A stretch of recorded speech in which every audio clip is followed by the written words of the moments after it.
So we're going to start chapter 9 now, and chapter 9 is about momentum, impulse, and collisions. So let's first define what is momentum, and some of you might be familiar with the concept already. So momentum is just a product of mass and velocity.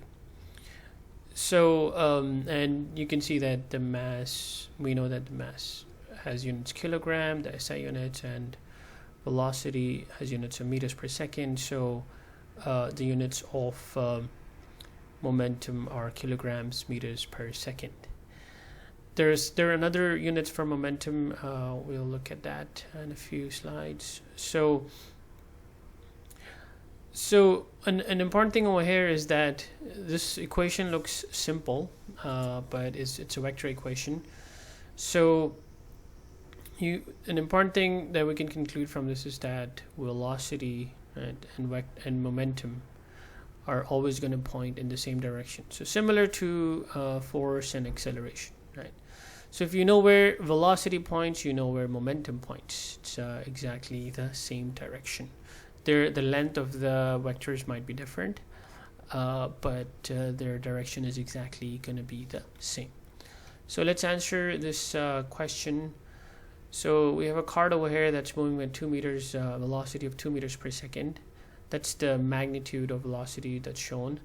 And then the mass of the card is 10 kilograms. So you have to find the card's change of momentum. And before you start thinking about this, note that make sure you have the signs of velocity right to answer this question, because momentum is a vector quantity in these type of questions. And like when you have figures like these, the magnitude is typically shown, not the direction. So not the direction. So make sure you choose the signs of velocities appropriately. So pause the video and answer the question. Okay, so the answer is 30 kilograms meters per second. So as I said, be careful with the signs. So initially, the momentum of the card is mass times velocity, right? So again, as I said, the equation looks simple, but there's some certain subtleties that you have to be careful about. So mass is 10 kilograms, but velocity is negative 2 meters per second. So you have to be careful with the negative sign. So initial momentum is negative 20 kilograms meters per second.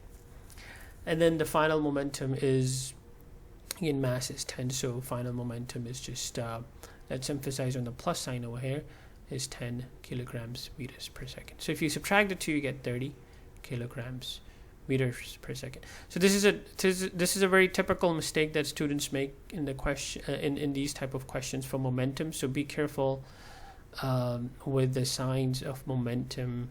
If you're looking at 1D, you have to be careful with plus and minus signs. If you're looking at 2D situation, which we'll talk about at the end of this chapter, you have to obviously it's a vector quantity, so you have to use all the vector algebra that you know to answer questions related to momentum. So collisions are important when it comes to momentum. We always talk about change in momentum when two objects interact. So a collision is basically a short interaction between two objects. So for example, when you hit a ball with a racket, that's a short interaction between two objects, and we can say that it's a collision. And so you know that when a racket hits a ball, there is some sort of deformation. You see the small deformation in the shape of the ball. So that's what happens typically. So when you have a collision, right? So we call that an impulsive force. So it's a large force that is exerted for a small amount of time. So that's what an impulse is. That's the definition of an impulse, a large force for a small amount of time. So you can see that, so it looks something like this. So this is a force versus time graph. The force, so when the two objects start interacting, the contact begins over here, the force starts increasing, goes to this maximum value, and then goes down, and then the contact ends over here. So So this is what we call the duration of the collision. So it's usually a very small number. Delta t is a small number. And so this is how typical force versus time graphs would look like for collisions. Now there is an interesting connection between momentum and force, and we know from Newton's second law that force is mass times acceleration, and acceleration is dv by dt. So mass is a constant, so we can write it with the velocity, or in other words, we can take it with the we can take its derivative. It's a constant, nothing would change, and so we know that this is momentum, so it's dp by dt. So this is a very I like this form of Newton's second law better. So F equals dp by dt is another way to write Newton's second law. So like you can have situations where we're not going to look at those complicated situations, but there can be a situation where the mass is a variable quantity.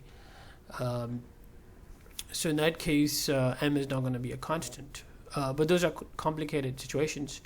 But that's possible, and therefore this is a better form, especially when you are, for example, dealing with rockets. For example, you want to start with this equation instead of this, because this assumes that mass is a constant. So this is a much better form of Newton's second law. So we can write this. We can multiply the dt over, right, with force, right, and then take the integral on both sides, right. So dp is f times dt, right, and so you can integrate this equation, and this is just in the x direction. It's just a 1D form, and so delta p. So this side it gives you delta p, and then this is f times t. So the integral is over time over here from some initial time to some final time.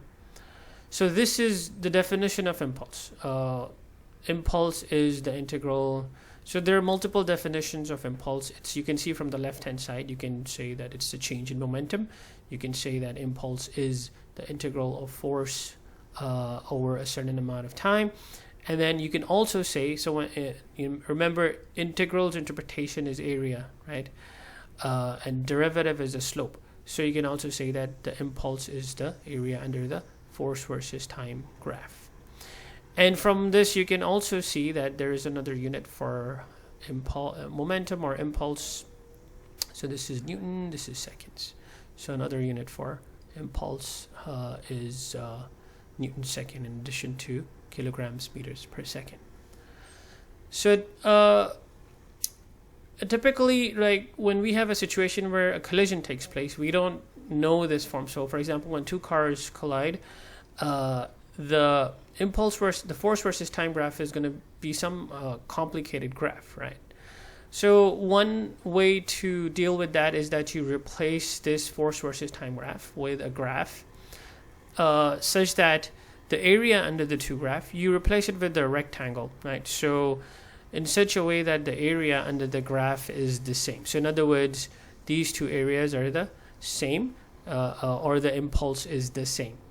So then the area is, since this is a rectangle, area is just f average multiplied by delta t. And so that is also another definition of impulse. So sometimes, and the reason for that is that it's easy, it's relatively easier to get the change in momentum, right? And so when you get the change in momentum, you can measure the velocities of cars before and after collision, and then you can get an idea of what is the change in momentum.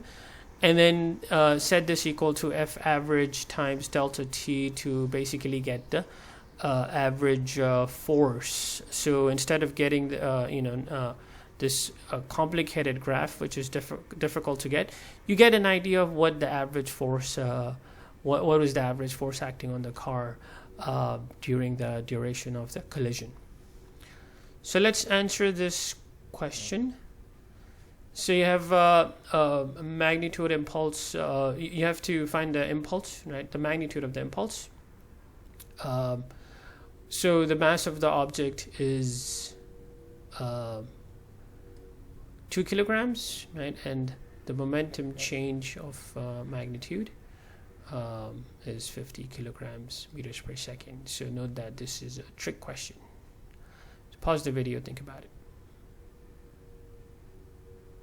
The answer is 50, right? It's the same, right? It's a trick question. There's nothing. So impulse. The question asks you what is the impulse, right? And impulse is the change in momentum, right? And so the only difference, obviously, you can see that the units have been changed. So this reminds you. This question reminds you that be careful with the units also. And impulse, remember, is always the well, one of the definitions is that it's the change in momentum. Okay, let's answer another question. So you have a 2.5 kilogram stone that is released from rest, and then it falls to its earth after 4 seconds. You know, what is the magnitude of its momentum? Pause the video, think about it. So the answer is 100 kilograms. So it's easy. The final momentum is mass times final velocity. Remember, initial velocity is 0, so initial momentum is also 0. So we're just looking for the magnitude, so I'm not going to write the sign. The final velocity is going to have a negative sign, but we're just looking for the magnitude here. So remember, V final is going to be G times T. So if you want a reminder, V final is VI minus GT. So VI is 0, so V final magnitude is just going to be GT. And so if you plug in the numbers, you get 2.5 kilograms over here, and then 9.8, well, we're using 10, so 10 meters per second squared, and then time is 4 seconds, and that gives you 100 kilograms meters per second. So that's the final momentum. And notice that, so some students, solve this write P final as F average times T. That's also fine. So you can see that this is F average, right? So F average. So the average force is just only force, a constant force. It's just gravity acting on the mass. So there's the same